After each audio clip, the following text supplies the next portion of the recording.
Good afternoon, buenas tardes, bienvenidos a ¿Qué pasa, Mujer? Welcome to ¿Qué pasa, Mujer? We're here every Sunday at 4 o'clock Eastern Standard Time. Estamos aquí todos los domingos a las 4 de la tarde. Estamos contentos porque creo que ya solamente falta un domingo más y empezamos el mes de febrero. So ya 2024 está pasando rapidito.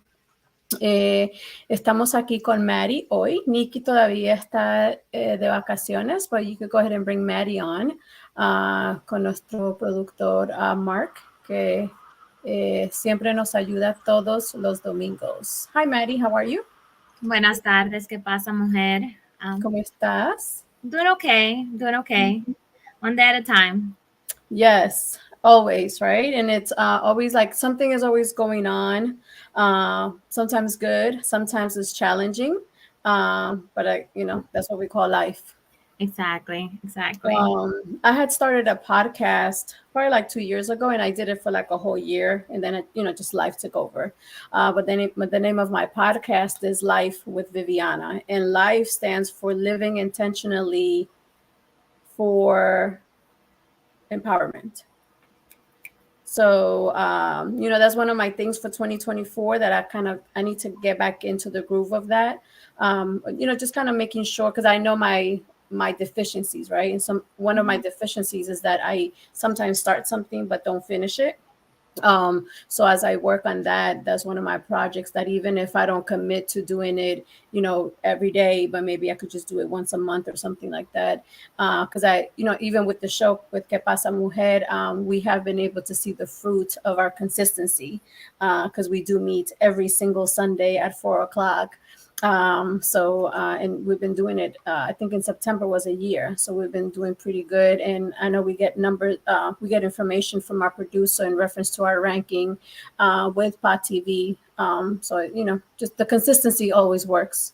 So tell me about your week. Tell me something gratitudeness. Well, always thankful for being able to wake up. Been going through a lot, like we said, with life, and kind of beats you down, and you feel like, you have days that you don't want to fight no more, and it's like, okay, it will be what it is. And kind of definitely have been feeling that, have been feel like life is kicking my butt, but a friend reminded me that every time you wake up, there's a reason, and if I woke up, it's because God is not done with me. So there's more to be done. So I appreciate having people in my life like that sometimes you just need that one reminder, to kind of bring you back and bring everything back to perspective. I say, as I shared with you before we went on air, I lost my puppy last night. He got hit by a car and died in my daughter's arms. So that was pretty traumatic. It was her dog, and as you know, my daughter's pregnant. So it's been pretty hard. But I'm thankful because we're here, and today was a little bit more calm, and we were just talking about how much joy and happiness he brought into our lives, and how I was always fighting with him, like he was my nemesis. Like I was always yelling at him, and he will always come, and every time he was scared, he would sit by my feet. It's like we're fighting all the time, but when he wanted to feel safe, he would come to me. So so just grateful and thankful because every time I feel like I can't no more, I have those people in my life that remind me that I can and that I do. So yeah, and it came right on time, right? And I think that that's the part that like God just orchestrates how things are communicated, because I know for me it happens to me a lot of the times where I'm going through something or thinking about something or feeling insecure about something, and then something happens that makes me reflect on, hey Viviana, like you're a human being, right? Like I know for me sometimes, because you know how much I want to go and live in Colombia and make dollars and spend pesos, but sometimes, because a friend of mine came to visit today from North Carolina, and she's having to relocate to another state, and she's not really happy about the move. Like tears came down her eyes. I was like, man, let's just go to Colombia, Let's go. I would love it. But then it's like we're never satisfied sometimes, because then you'll be in Colombia and then you'll miss certain things that we have here that we don't have over there. Yep. So that's where the gratefulness comes in, to make sure that we stay grounded. That thank you, because I woke up today and I was able to breathe, and I was able to make the decisions that I make and wear whatever I want to wear, and that we're not robots, Hmm. which is Amen. day by day. And we are missing Nikte. So Nikte, as you guys know, she's my cousin. And I wanted to show you this because she is so, I don't think that we've been really truly able to highlight her and how talented she is. But for those of you who do not know, our Que Pasa logo was created by Nikte. And her company is called Nikte Creative Designs. And this is so she sent, she's a month late, and maybe she's listening, but if not, I'm gonna send her the recording. But she's like a month late on my grandmother's and my mom's Christmas gift. But in her box, she mailed us some of her postcards and her business cards, and I just kind of wanted to show it to you guys because I think she's so amazingly Beautiful. creative, right? So this is the front, and then this is the back of the postcard, and it's like a thank you postcard. But I just love the way she does her colors. Um, and then this is her business card. I just love the colors. It's like so cool. You, That's you see beautiful. the big earrings, Maddie? Yes. I was gonna say, is that a moon or those are the Yes. And earrings? then this is the back.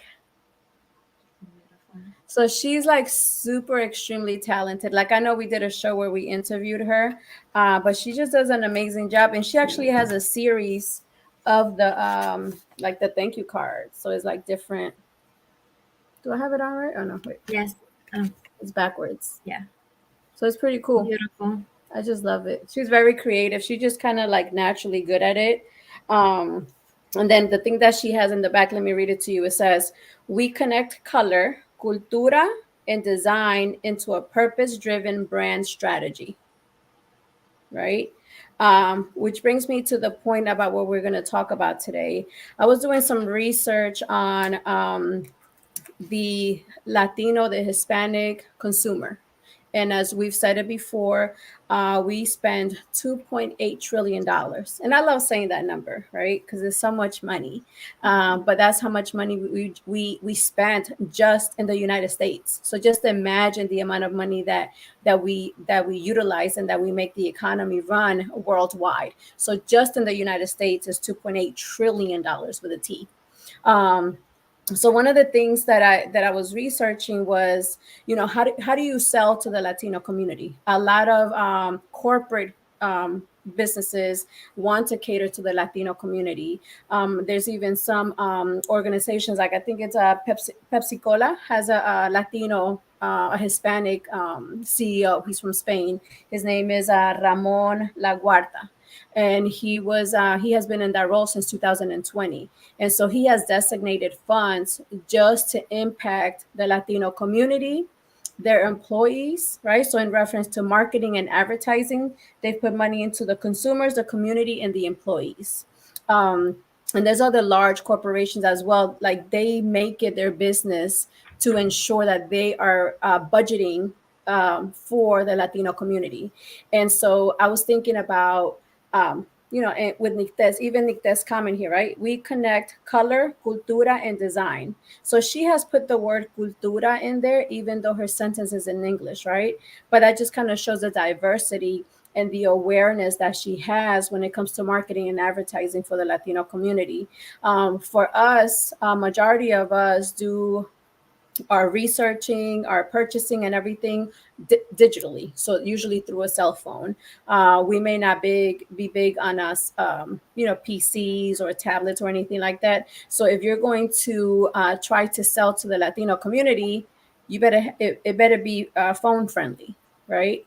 So I don't know what you have seen, Maddie, on your end in reference to. I know the bank that you used to work for, and I know you guys changed names or whatever. But I know the branch that you were in, it was labeled the multicultural branch. And when you walked in, this I saw signs in Spanish. So even at that level, I think it's important to to kind of see those things, because then I immediately connect with you when I walk in, being a Latina. So tell me a little bit about your thoughts in reference to that. Yeah. There's so many factors, so many aspects, that come into play. But I think, just the number that you like to repeat is the purchasing power. Is It means growth, and we see that going up and up and up. In one of the articles you had shared with me, or the videos that you shared with me, it said that the Hispanic population is going to be 40% of the entire US population by 2060. So we are going to become the majority, so it is very important that we target that. And I think it, I think it's very noticeable that we are a different beast, for, I don't know, for lack of a better phrase. We operate, like you say, cultura. I mean, it's very similar, a very similar word to the English word, but we are saying it our way. And even if we say it our way, everybody knows exactly what we mean. In that same clip that you had shared with me, one of the questions that was asked was, how do you translate, the message that you're trying to relay? And the person said, it's not so much about language, it's more about culture. So same thing that we're talking about. If I can identify, if I can see myself reflected in you, then I will be a little bit more open to be able to do business. I will be more attracted to be able to do business with you. As you mentioned, the company that I used to work for,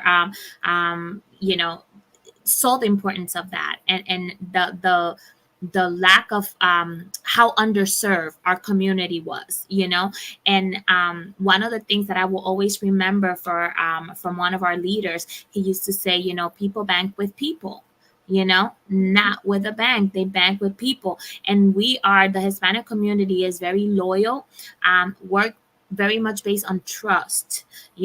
So if you treat one person right, you will have their entire family, their nephews, their grandkids, their, whoever it is, they will gravitate towards you, because, my grandma told me, my mom told me, my sister told me, so that's how we work. So it's about trust, first of all, and then, can I identify myself in you? Can you understand what I'm going through?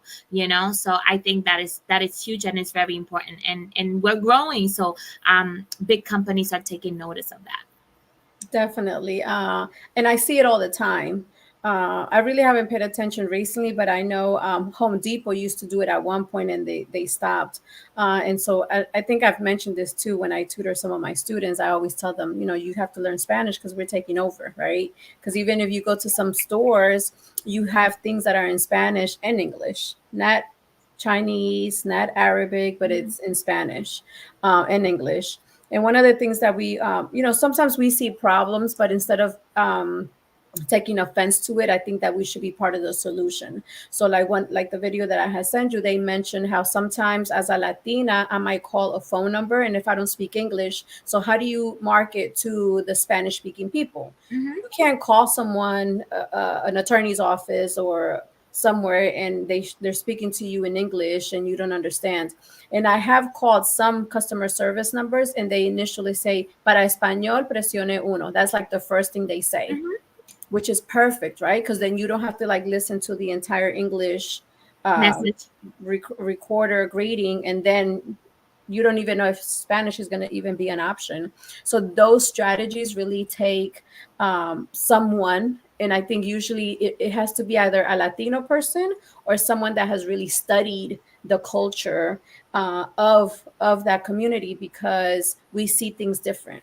Even like we've had a show before about the different words that are used in different countries and they mean different things, right? And we have to be conscious of those things. So you can't use a word that may potentially be taken as a positive word in Argentina, but in Cuba, it's a curse word. So Correct. being conscious of that. So just because I speak Spanish doesn't mean that I'm equipped to do marketing or advertising for GE Capital or whoever the corporation is. Correct. And one of the one of the guys,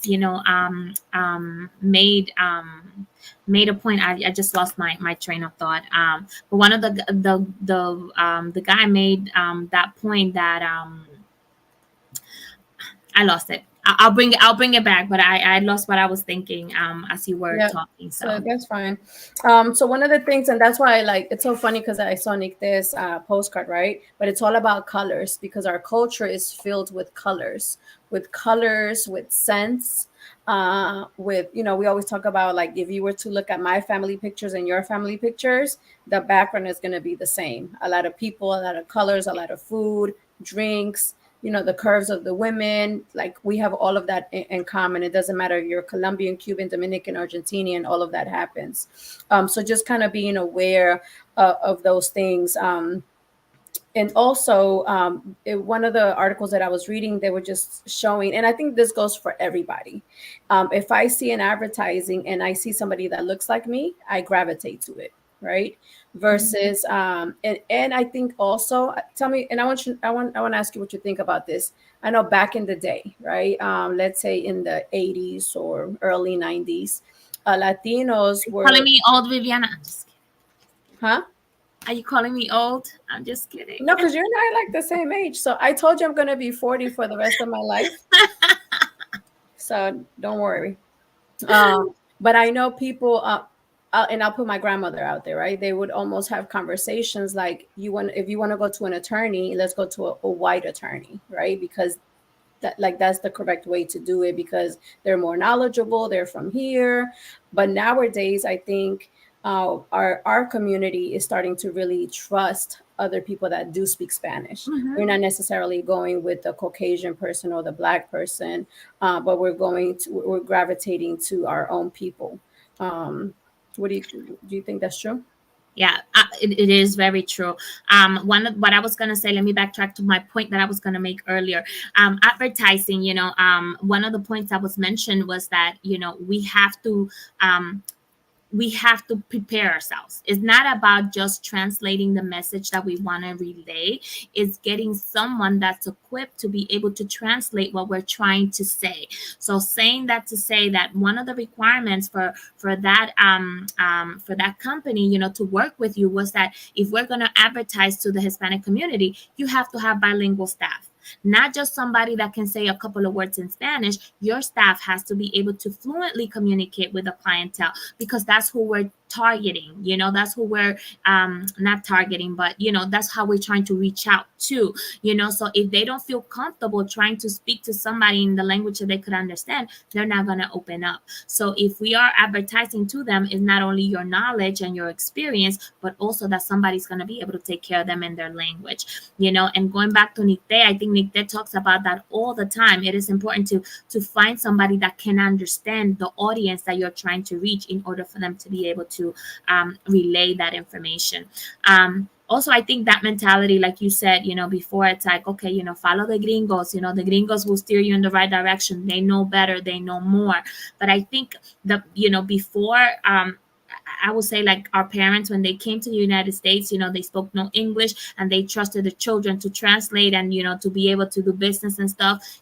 Talk to that one, blend in, learn English, don't focus on your Spanish. Those were the instructions that our parents, kind of used to give us. And I think as we get older, it's more, I want to understand the business that I'm doing. I'm buying a house. I want to be able to understand what I'm signing for. It's no longer sufficient for my child to be able to translate and tell me what is going on, what type of business transaction I'm engaging in. I want to understand. And I think that's been the biggest difference. And that's why we've seen the jump in all the numbers. We are becoming homeowners in bigger quantities, bigger numbers. The wealth, amongst the Hispanic community is growing because we are investing, but that only comes with learning. with wanting to learn. How can I make this happen? How can I do that? How can I, so I think that comes from, again, engaging with somebody that can communicate in your language, that can explain to you. I see it all the time. Again, I work at a bank, and people can't tell you how many people open bank accounts, and then they come to me and they're like, I didn't know I could do that. And I'm like, but you've had your account for 2 years. Yeah, but I never spoke to anybody that spoke Spanish in the bank. So it's that thing, going the extra step. So one, so that you can empower, like you said, empower the person that's in front of you. How can I make that person feel empowered? And I think when it comes to the Hispanic community, it's about culture and it's about trust. For sure. Oh, definitely. And even when you were saying the home ownership, it said between 2008 and 2019, it increased to 47% of Latinos are homeowners. And it all comes from education, educating ourselves and finding out, how do I buy? How do I sell? A lot of us do construction. So, it's a good move to buy properties and fix them up and sell them and resell them and all that stuff. So yeah, it's definitely a lot of growth. Lily said, estamos creciendo de una manera muy importante y estamos viendo que estamos haciendo nuestros propios negocios. Definitely. El crecimiento is just outstanding. Just the amount of, we've had large increases compared to other people of color. So the Mhm. Latinos in itself, we're growing quickly. There's a lot of professional Latinos. There's a lot of people that are blue collar, and they're just growing and they're contributing to the economy. And like we talked about this last week, a lot of us are not going back to our countries. We're staying here. So we're staying here. We have children here, and our children are Mhm. going to have children. So we tend to stay here longer. And like you said last week, the dream is to no longer go back. Mhm. We'll send you some money, but we're not going. We'll go for vacation, but we Correct. want to stay there permanently. So yeah, I just love how the evolution of how we have, transpired in the years, and to even think about where it's going. I think it's Mhm. just so amazing. And being a business owner myself, when people call sometimes, they enjoy that. The first thing they say is, habla español, and for me to say, sí, yo hablo español, ¿cómo le puedo ayudar? Like, like immediately, it is a sense of trust because they Mhm. express themselves in their language and they're being understood immediately. Correct. So that's one Correct. of the things that they were saying is, like, as you think about advertising and marketing, it's not something that you just do and pay somebody for 1 month. It's something that has to be consistent, and it's almost like you have to become part of the culture, get to know Correct. your community. I know there's a couple of organizations here in Hampton Roads that seek to do activities with Latino organizations so that they can be part of the culture, so that they can continue to show their face and show the support for the Latino community.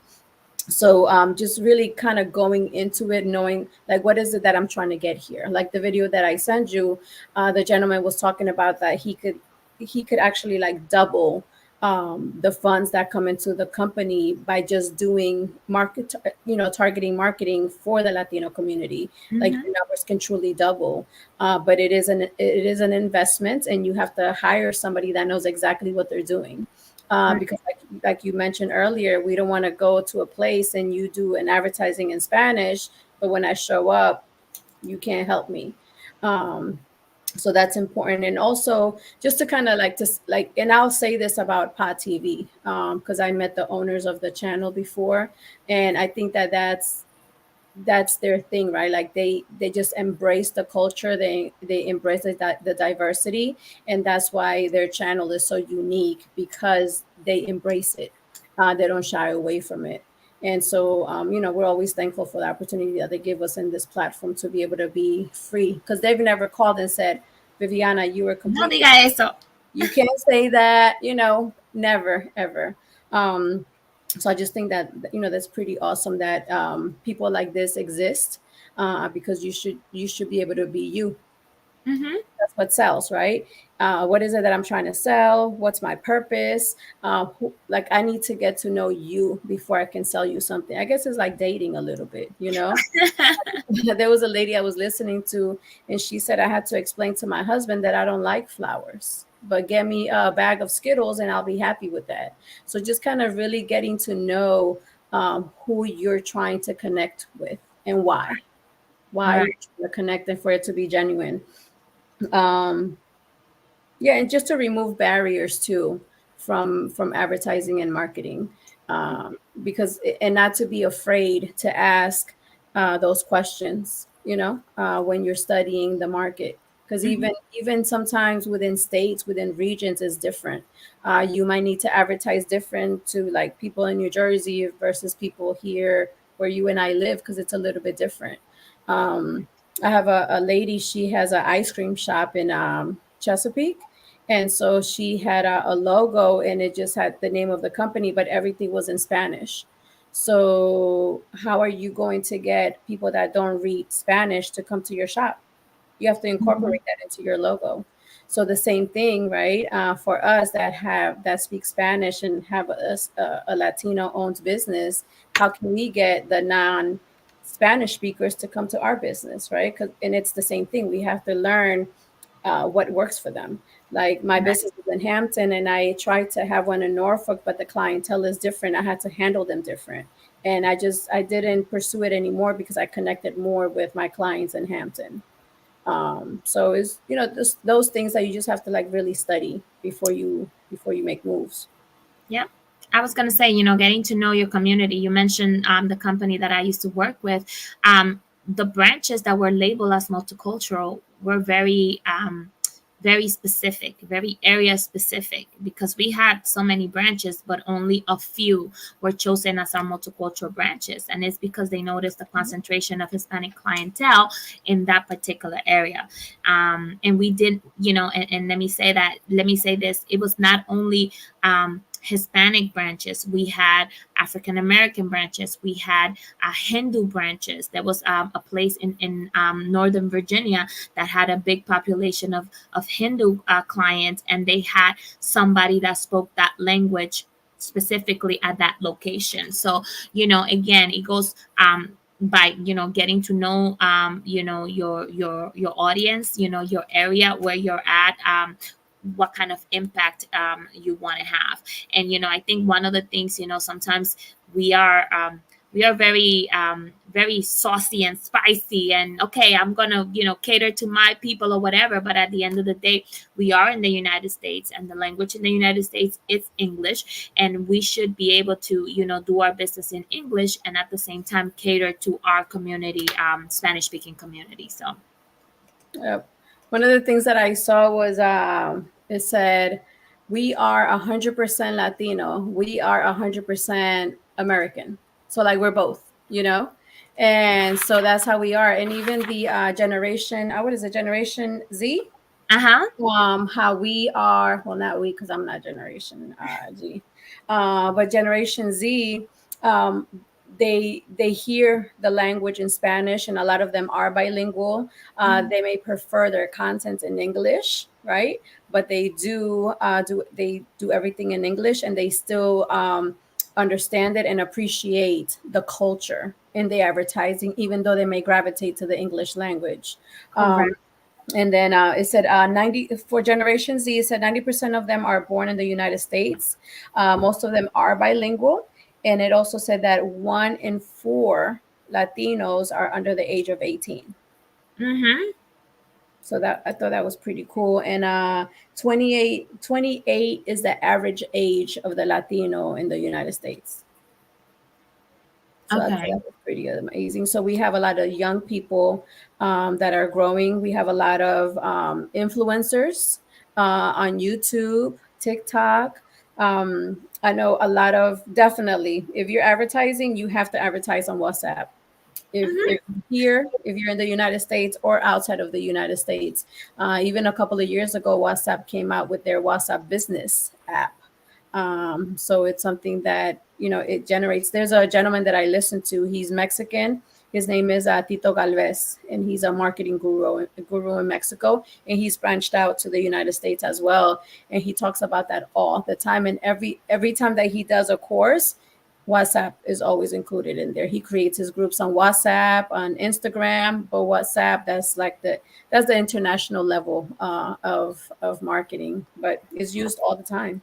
Yeah, it's funny you mentioned that because we visited Mexico. We went on vacation to Mexico in the summer, this past summer, and immediately when we got to the hotel, we all got our information put in the system, and we got that welcome message on WhatsApp, and we signed up for some of the tours and stuff that you can do, and that was the method of communication. Everybody, you need to know what's going on, go on your WhatsApp and find out what's going on, and that's how it was. So yeah, Definitely. yeah, it's funny because as you were going over the stats that you wrote, I'm looking at my book, and it's like some of the same thing that I picked up. I was like, one in four under 18 in the population are of Hispanic descent.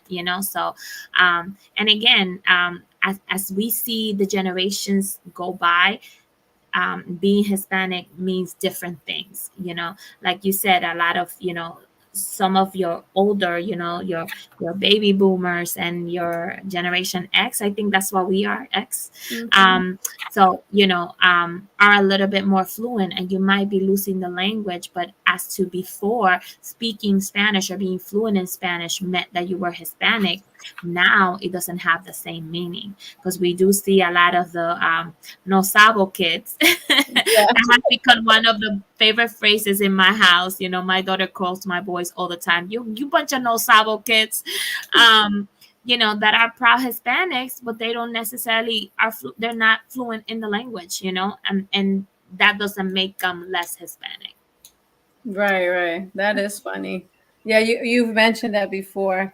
I just think it's so amazing, just the demographics.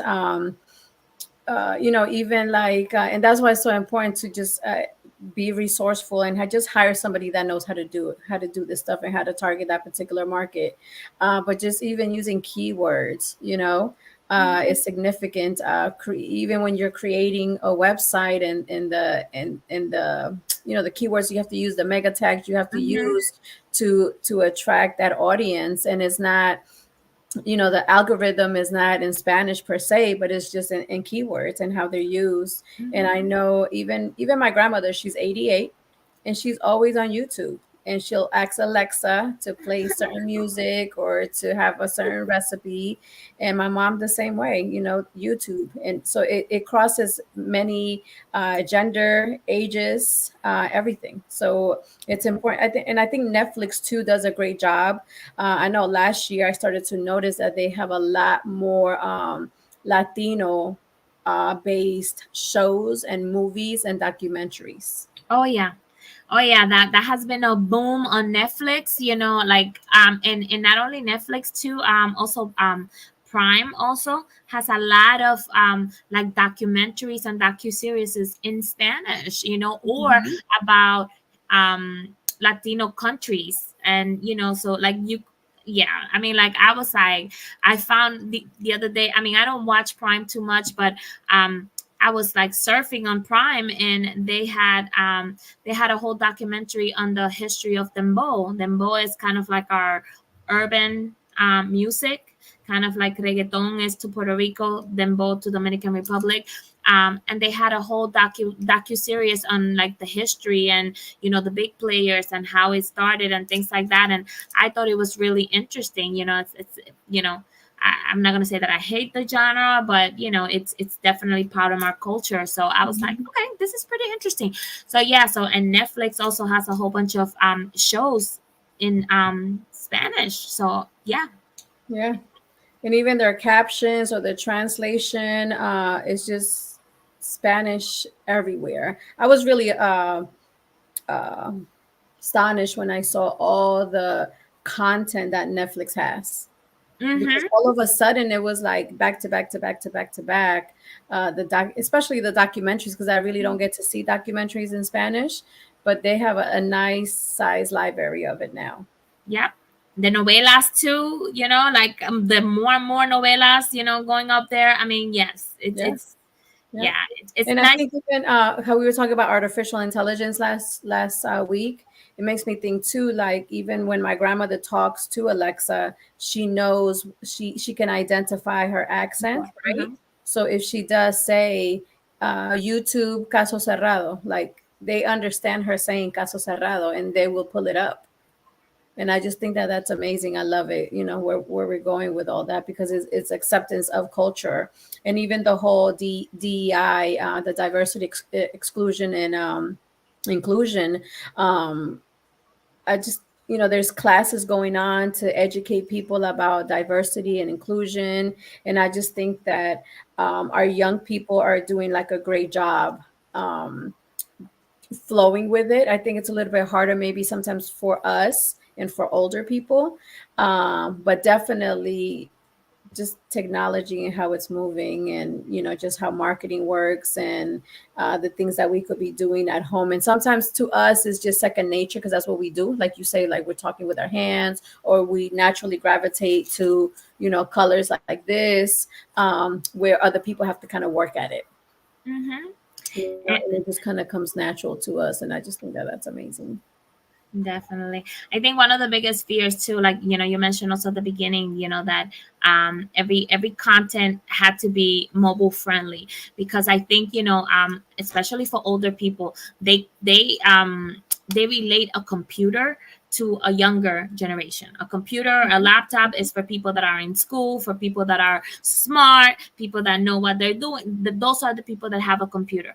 But everybody has a phone, and sometimes, like I used to joke on my mom, she had a smartphone, but she didn't even know how to pick it up.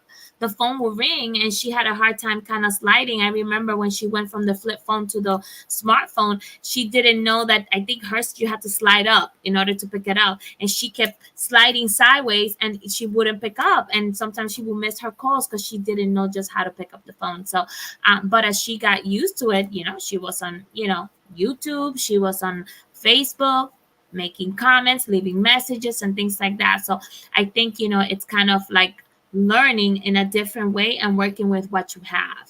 So, like you said, your mom, probably a lot of that stuff is happening on her tablet or on her phone, instead of a computer, because to her, a computer is not necessarily is not for her, because she's not studying or learning anything new. But you're doing the same thing. And we do it all the time. Hmm. And I see children do it all the time, but we do it, and they make the adjustments. Older people do. Nikte and I just recently, the Christmas gift was an Apple Watch, so that's why I'm at their house today because I'm going to try and set up their Apple Watch. But that's going to be funny, right? It's going to be interesting to get them to get acclimated to using it and talking to it or looking at it. But my grandmother, she embraces technology. She embraces young people. She's very accepting of just people and who they are today.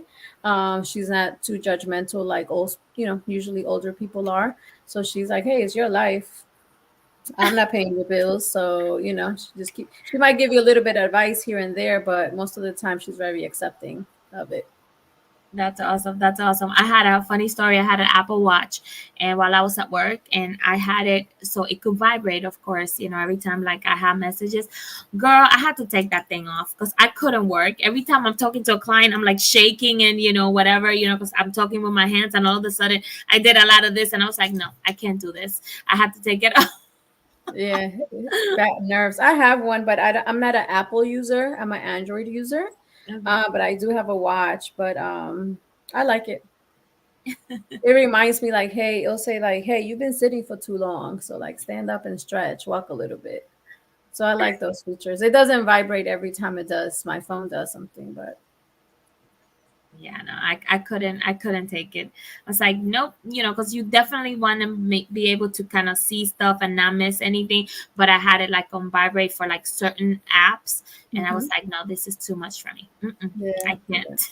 yeah. I don't know if I told you, but I work with the YMCA's, and um, they are big on diversity, right? And so one of the things that they're doing is now when they have Zoom calls, their background is saying hello, but in all different languages. So Mm. they making that as part of the change to to have diversity in their organization, and they're on purpose doing these things, with intention.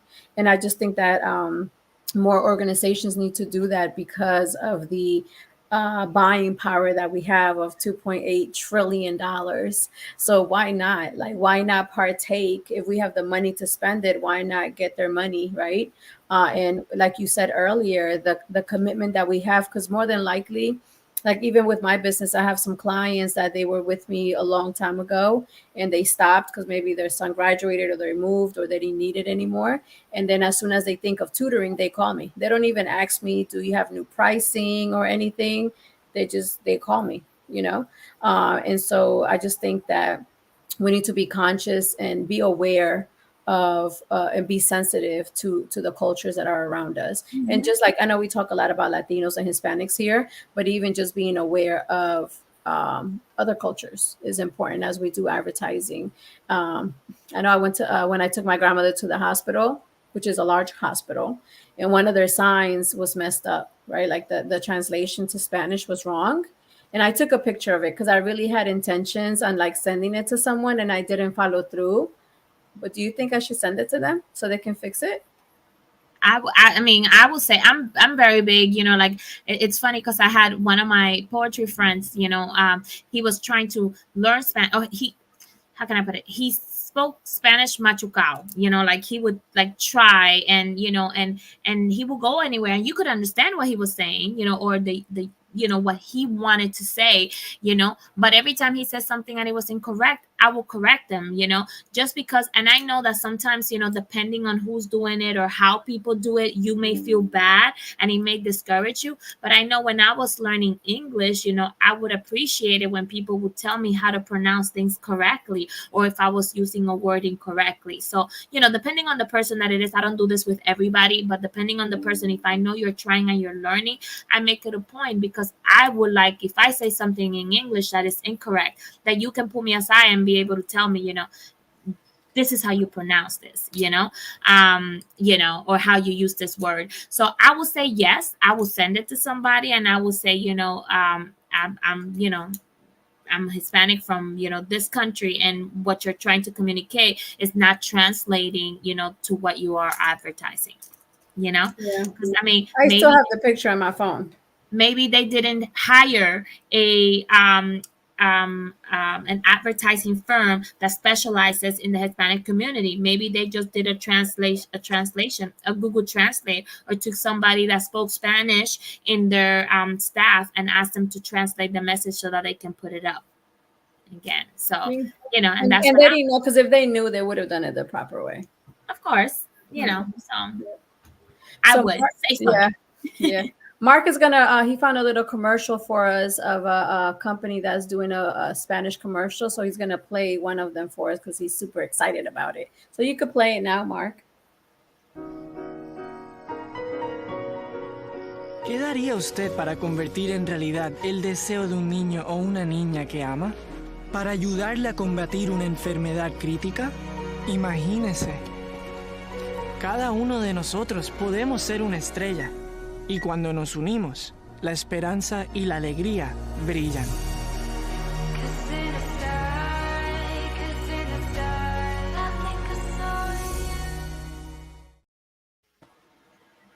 Perfect example, Yes. right? And even if you didn't know Spanish, you still kind of get the message from the commercial, right? Make a wish. Make a Wish Foundation is still intentional. Kind of like with Nicte's tactic of using the word cultura, right? So those are called cognates when there's words that sound similar in Spanish and English. So a lot of the times, that's just certain strategies that we use to get the message across. So that's pretty cool. Make a Wish Foundation and other organizations do that all the time. We probably don't see it as much. I know for me personally, I don't, because I don't really watch TV like that. But I know when I was in New Jersey, I would watch more like Telemundo, Univision, and you see massive amounts of commercials in Spanish for every company. Mm-hmm. Do you Agreed. watch do you watch TV, Maddie? Not like I used to. I'm more Netflix kind of person. Like I said, I mentioned Netflix and Prime. Those I have on my phone. Sometimes we have more like the apps on the TV, on the smart TV. And we do watch like my husband is big on watching channels from other countries, mainly Dominican Republic. So he likes to watch the baseball games. Like right now, we have the Caribbean series going on. So, he will watch baseball there. Certain shows for Christmas, we were watching like all the special shows that, the big events that they do over there. So that's kind of, more of what we watch. So I'm a big Netflix person, I Yeah. would say. Me too, because I don't really like commercials. So like when I go out of town and I stay in a hotel and I watch TV, like I actually watch the commercials because I haven't seen them in such a long time. I actually appreciate them. But this week I've been watching Project Runaway, which is a Mhm. show about, just fashion and all that good Yep. stuff. I And love it. yeah, and even in that show, one of the judges, she's Colombian, Mhm. and some of the And the guy that won is Colombian. yeah. That this last Oh, season. don't tell me. Oh, I'm sorry. I thought you had watched it already. I didn't finish watching it. Sorry. Mark, we're gonna fire Maddie. I'm sorry. I thought you said you watched it. So I was like, I loved I it. I just did finished it watching it like this last week. It's fine. But he's extremely talented. Like you could just Very tell much. by the way his fine stitching. I mean, that's just what we do. Colombians are made that way. We do everything to Yeah, perfection. no, definitely the crafting and the finish that he puts on everything that he sent down the runway. Like I don't think he ever sent a garment that was not like polished. Like you could tell the difference between what he put through and everybody else. So I Mhm. think that set him apart. You know, Yeah, because I've maybe been that. watching it, and I told my kids, I was like, every time they come in the room, because sometimes I watch it in my bedroom, sometimes in the living room, and every time they show her, I'm like, look, she's Colombian. They're like, Mommy, you already told me that a couple of times. I'm like, I'm just making sure that you know that she's Colombian and she's on Project Runway. So we And gotta I've been get. watching. She's been in it from like the beginning because Heidi Klum used to be the host of that show, and she did it for many many many years. I think they had something like 15 or 20 seasons. So it was a ridiculous number. And the guy that used to be the mentor, I think he passed away too. So and the guy that's currently the mentor, he was one of the winners of the past shows. So yeah, Oh, that's how far wow. they go back. But yeah, I love the show, and Nina Garcia has been one of the judges forever too. I think from the beginning, and I knew that her name was Garcia and that she was Hispanic and stuff, but I didn't know that her because her English is amazing. She It speaks is. excellent English, like no accent whatsoever, and then. She spoke Spanish this season for the first time to the guy, and I heard her speak Spanish, and I was like, "Oh my Yeah. god!" Like, not only like it's good Spanish, like it's Yeah. good. Yeah. It's not, so I was pleasantly surprised, and was so happy to hear her speak fluent Spanish with no American accent, and to hear her speak English with no Spanish accent. Like that, Yeah. that was mind And blowing. that's the whole thing that we're talking about marketing and advertising, right? Like I immediately, like I saw her name and I immediately Googled her and then I saw she was Colombian. So why? And not necessarily because I'm Colombian, because I gravitate to anything that sounds, Spanish. But just the fact that she was Colombian like me, like made it even more intense. Like I love the show and I usually don't watch shows like that. But I just watch it. I've been watching one episode a day. So You should have started with that, and then I wouldn't have blurted out. it's okay. I'm glad he won. Do you watch any telenovelas? Telenovelas. Let me see. What's the last telenovela that I watched? Because I have watched a couple of. Because like they have like the Netflix series, but they're novelas. Like They they're. are. Yeah, because They're. I'm telling you, it's hard for me to watch TV with commercials. Like my attention deficit kicks in. So I'd rather watch Netflix. But for Netflix, I try to watch the Colombian one. So I've watched anything that has to do with Pablo Escobar. I've watched even like telenovela style. See, And then Narcos. the one that's called La Niña. That one was Yes, I saw La amazing. Niña. I saw La Niña, and I saw what was it? Flows, something on Flow, something like that. And it was it's a Colombian one, but it's about singers and stuff. And Mm. yeah, it was pretty nice. La Reina del Flow, I think it was. Oh, I don't know. I don't think I saw it, but I saw La Also, Niña. I saw La Niña too. I saw let's see, what else did I see? I saw Casa de Papel. Did you see Casa de Papel? No. Money Heist. It's called Casa de Papel. Mm. But yeah, that one, I think that one is from Spain. It was amazing. It was about a group of people that were robbing a bank, and then it was funny because they didn't refer to each other by name. Everybody had a country. So everybody picked a country, a name of a country, so they became known as, Tokyo and Moscow, and like that. Everybody had like a different number, Berlin. So, Mm. but that one was amazing. And then that one for the season finale, like they waited like 3 or 4 months for the finale, and then they released like 5 shows, and those were like when I tell you that I was like waiting, I'm like, okay, is it today? And my husband's like, it's today, they put it out. Oh my God, It's yeah. called Casa de Papel. So if you get a chance, watch. I'm gonna have to check it out. What's another one that I liked? Bolivar, Simon Bolivar. That um, I liked it too because it's a telenovela, but it talks a lot about history History. and all that stuff. So, and anything that is Colombia, like I love it. Like I'll watch a documentary, I'll watch a movie. Like I'm all about that. I love it. That's awesome. That's awesome. I mean, it's just something to be said, like not only are you proud, because it's from your country, but I think a lot of the times what happens, and especially like you, and I could say for me too, I came to the United States when I was young, even though I lived in DR, I came back from DR when I was like 12, 13. So I will say nothing compared to what I know now, I knew then. So when I can get a chance to, whether it is through entertainment or, a documentary, a novela, or whatever it might be, learn a little bit more about my country or about somebody from my country, it's like, you're proud of that, and you're like, oh, wow, I didn't know that happened over there, So, again, the more you learn, like we always keep saying, we keep understanding that we are more similar than we are different, so I think it's just wonderful to be able to see that. Yeah, like one of my favorite moments too was when for Super Bowl we had Shakira and Jennifer Lopez. So I saw the documentary about like the behind the scene and Hmm. how they felt because their time had to be The divided. J-Lo documentary. Yeah, like why didn't they give the time to just one Latina, right? They had to like separate it for two of them. But even e- I, I don't care, right? Because I'm not one of them.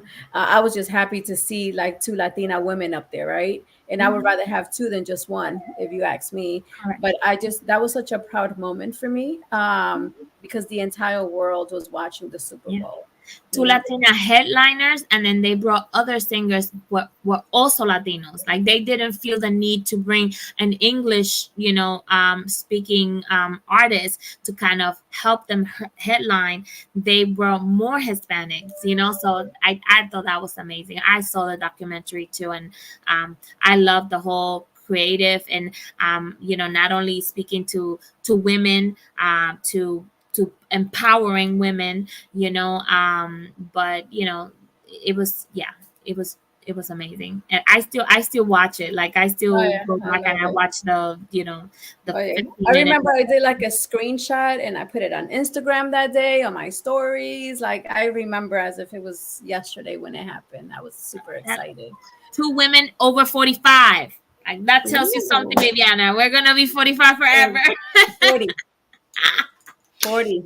Ya te pasaste, 40. And I also want to tell you that I bought the She Speaks Part 1, a collection of the Divine Feminine. And I saw our two poems up there, Que Pasa, Mujer. Because so there's two of them. You have the Three, no, January it's 8th part, it's three part one parts. and She had part to two. she had to divide it in parts because it didn't fit because it was a long poem. So usually if Mhm. you see all the days, there's just little phrases or shorter poems. But this entire poem, when I had, we submitted like quotes and poems and stuff, to choose from for every month. And when she read that, she was like, I, like I wasn't gonna share this because it's too long, but it's just I loved it. So I was like so proud of it, and I was like, oh, I gotta share with the team. Yeah, I purchased it, and then sometimes I read it and I just have it as a screenshot on my phone. So I read it because I think it's awesome. I appreciate it. Thank you for the support always. So we're ready for your poem because our time is up. Well, I have like no idea what I'm gonna read today. Of course. No, I have pulled up since we're talking about being bilingual and cultural and stuff. I think I've read this poem before on here, so but I'm gonna read it again.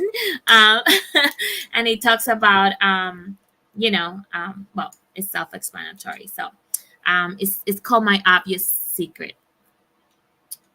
So I'm from neither here nor there. It is my obvious secret.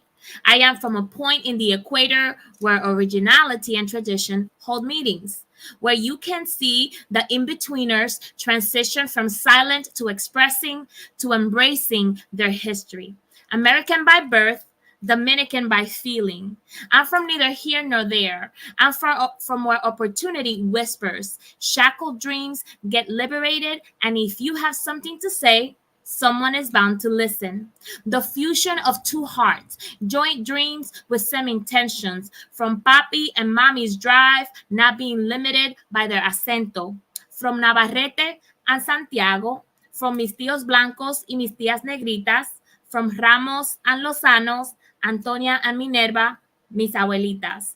I was gifted with beats and rhythms, the sandungueo of the drums, music, my explanations, words, the opportunity to give my island a voice.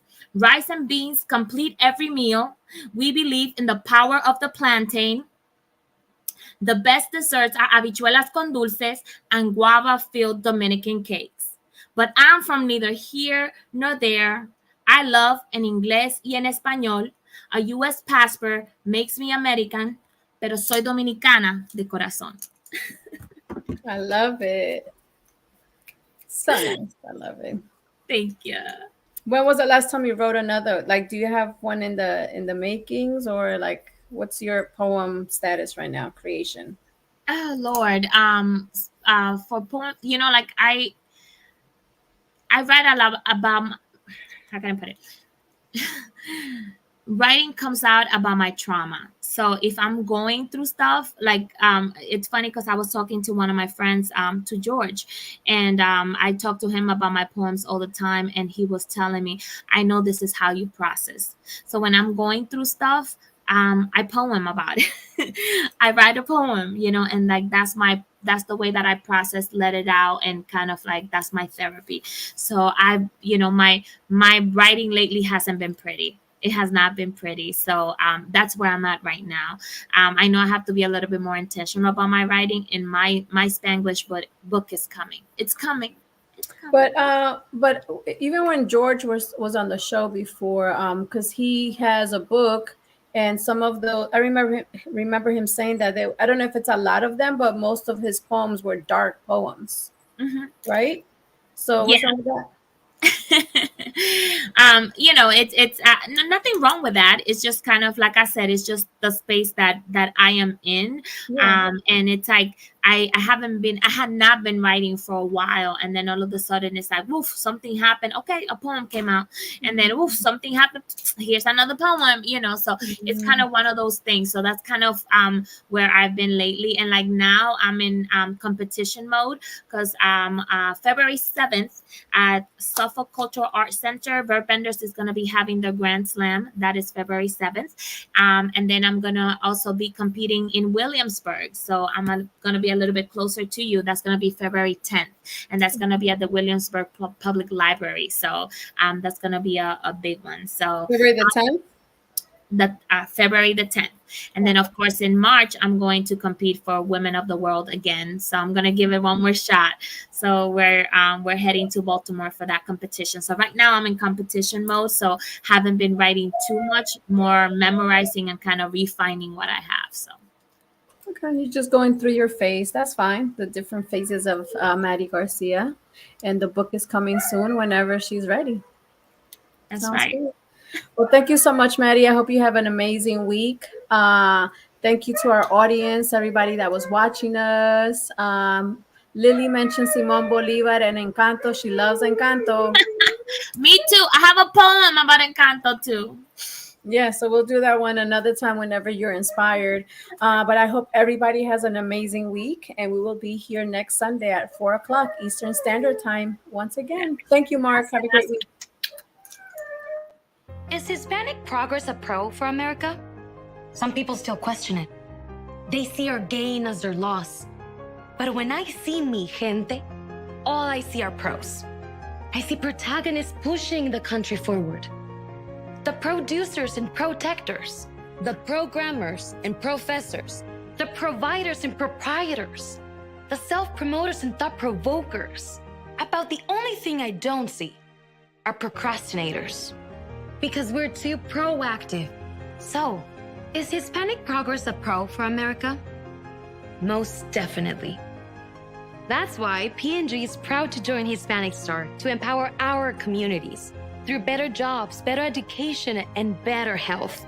Because they see what we see, that our progress will always, always be a pro.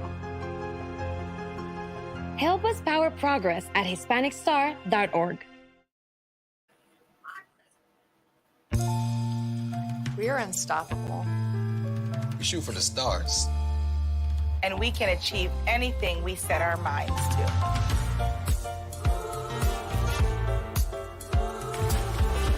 We're entrepreneurs, We are community leaders, athletes, artists, organic farmers. We are mothers and daughters. unstoppable. unstoppable. And yet, people with disabilities probably can't use your website. To buy your shoes, Order your food, Apply for your job. To use your dating insights. just like everybody else. for millions of Americans. America. like me. Like Like me. Like me. The internet is inaccessible. Hey, if your business has a website, make it accessible. For everyone. Unlock web accessibility with Accessibility. It's simple and affordable. And don't just do it to be compliant. Do it because it's the right thing to do. Web accessibility is Accessibility. Start your free trial today.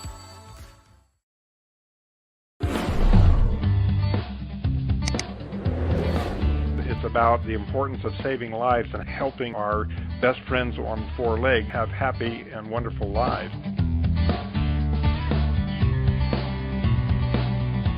It's a ritualized conflict behavior. So this dog is in actuality saying, hey, I want to come and approach you and interact, but I'm in a position that if I need to, I can get away really fast. The key is to hold the kitten gently and move with the kitten as necessary. Don't hold the kitten too tightly.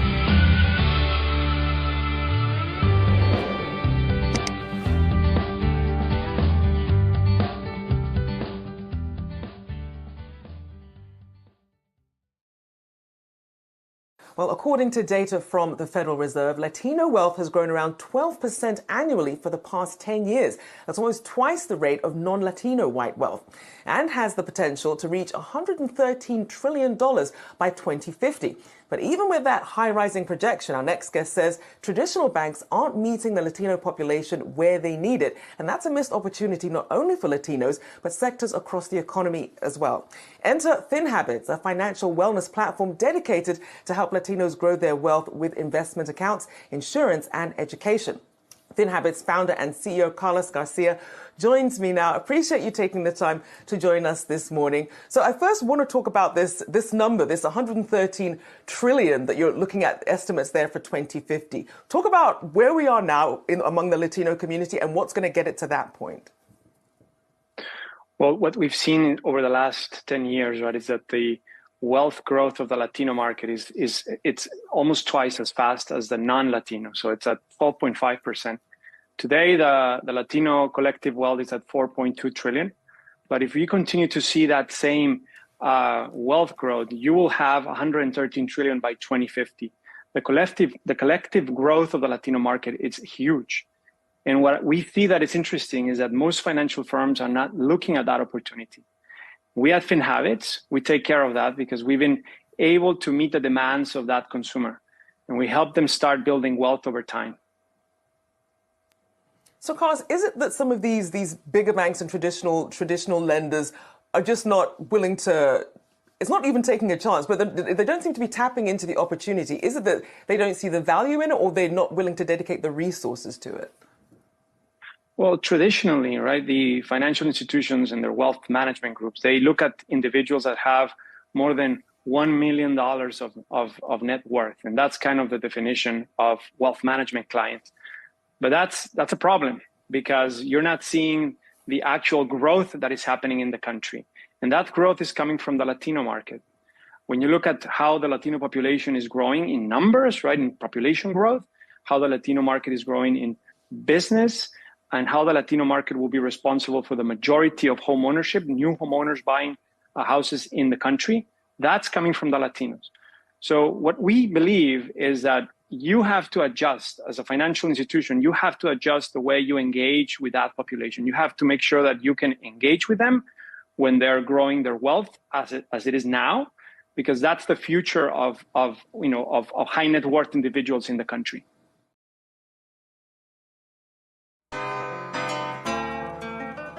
Are just so impressed with them. Like I said, we've been with them for years. I will recommend and refer anyone to them. We stand by A+ academics. They're the best. A+ tutorial really did help me with all my grades. They all went up when I came to this place. And I would say I recommend this school to everyone. So it's a really good environment to be in, especially for me, because it makes me look up to my parents. If you have students that need academic help, A+ Academics is the place to be. A+ Academics, what a great place to go for academics. It's just a really great place to learn.